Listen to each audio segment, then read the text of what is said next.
Hi, right, July. We've got quite a lot going on.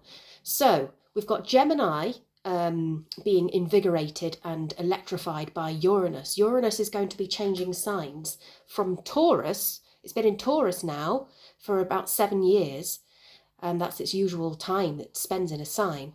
And it's actually moving from Taurus into Gemini on the 7th of July.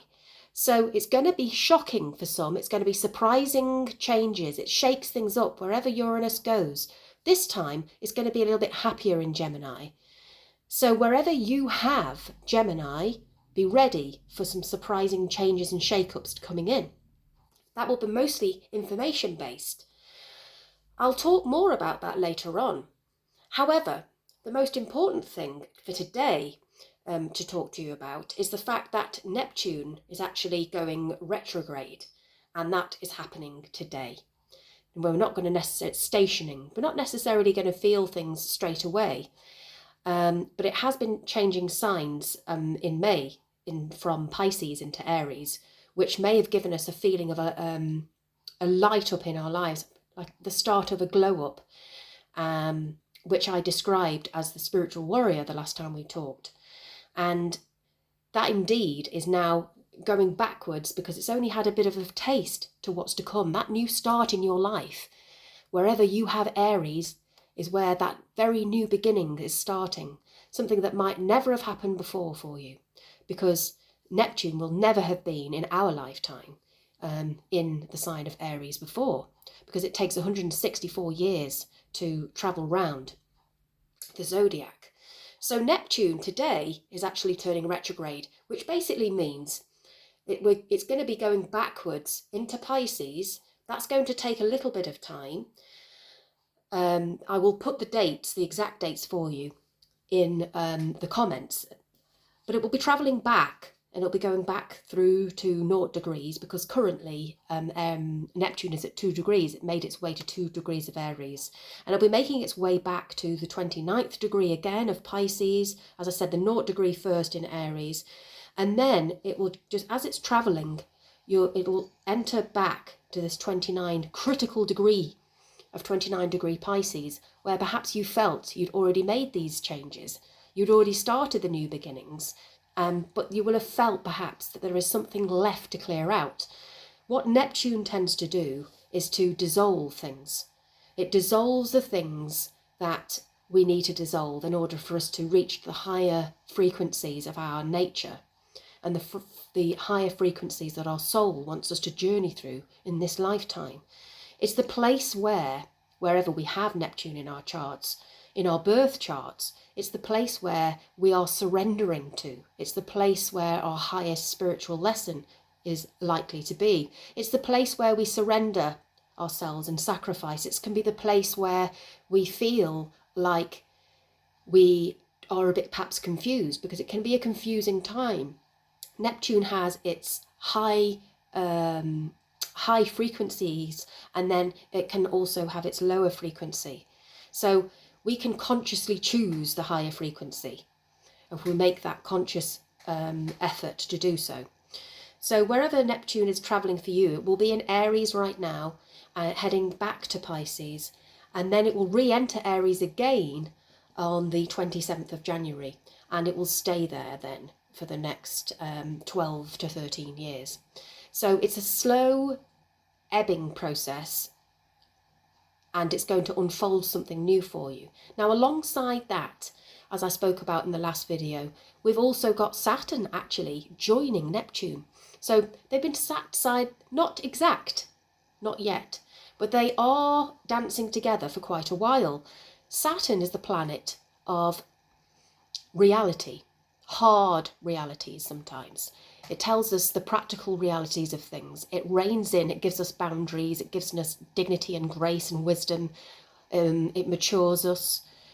It's what helps us get our paycheck at the end of the month. It's about hard work reality, and it can sometimes have a bad reputation, Saturn can, because it's the hard knocks in life, and it can be the lessons that we need to learn. But it can make things a bit more concrete.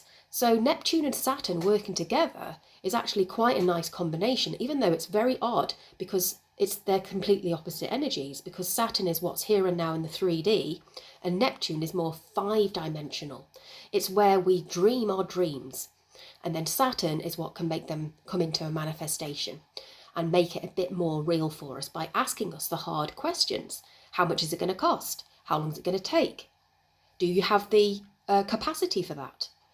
It looks into things for a long term. So it's not looking for short-term quick fixes. It wants it to be built properly. It wants to create foundations. So it can have quite a seriousness to it. Neptune is more dreamy. And if you combine those together, it's great. I mean, if you think about it's a ruling planet of Pisces as well. And Saturn is the ruling planet of Capricorn. The Capricorn personality and the Pisces actually create what we call a sextile, which means it's a harmonious energy. So I like to look at it like that Saturn and Neptune are working together, drawing on each other's strength to create something different and new, with it being in Aries. But before we do that, we have to learn what we want to let go of. So there will be sacrifice with Neptune, and there will be endings with Saturn. Neptune can be endings as well, because it's a slow dissolving. It's like a disappearing, but it happens quite slowly because it's been unfolding for 14 years. Neptune was in Pisces. It's in its exaltation, rulership, for 14 years. So it was very comfortable there, and it was doing the job that it knows how to do.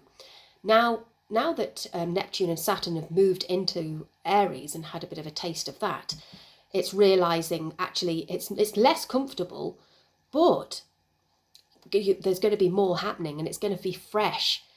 So the Pisces energy and the Aries energy is extremely different. Aries is the new beginnings and the Pisces is the ending. So all this uncertainty that you may have been feeling has been around these two areas of your charts. And then Uranus has been in the Taurus side for, as I say, 6-7 years. And Taurus is at the Uranus is at the critical degree now, doing its final shake-ups in everything that's practical, and it can be quite difficult to make those changes. So we're feeling quite a lot, I would imagine, quite a lot of tension right now, knowing there's things that have got to move forwards, not knowing how, because Neptune, it's blind faith. We don't know how. We just know we just know we have a higher desire.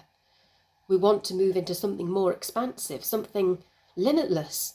But Saturn will say, well, there has to be some parameters, there has to be some boundaries around this, otherwise how are we going to rein it in and make these seeds grow into anything? Because Aries, also, the nature of Aries is cardinal, wants to move, and it wants to move forward fast.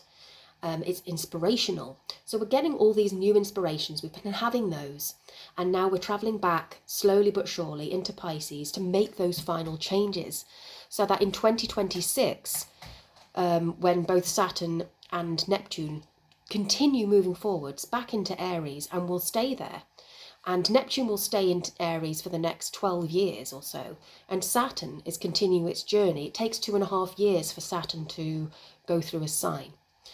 So that's the main energy really for July, is the bigger planets making those shifts. They've been doing it one by one. Pluto was the first, as we talked about, not this year.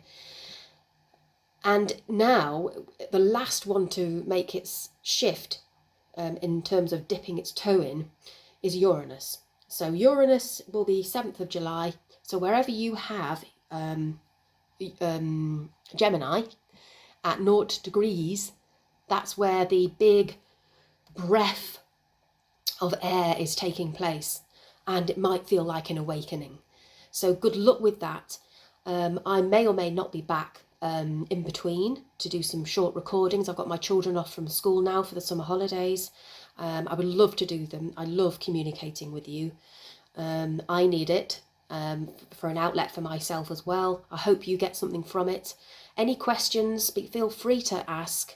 You can make comments, you can subscribe, like, because that would help to get the message out. and look at my webpage, which is www.jenniferladd.art. You can contact me there. You can contact me by email.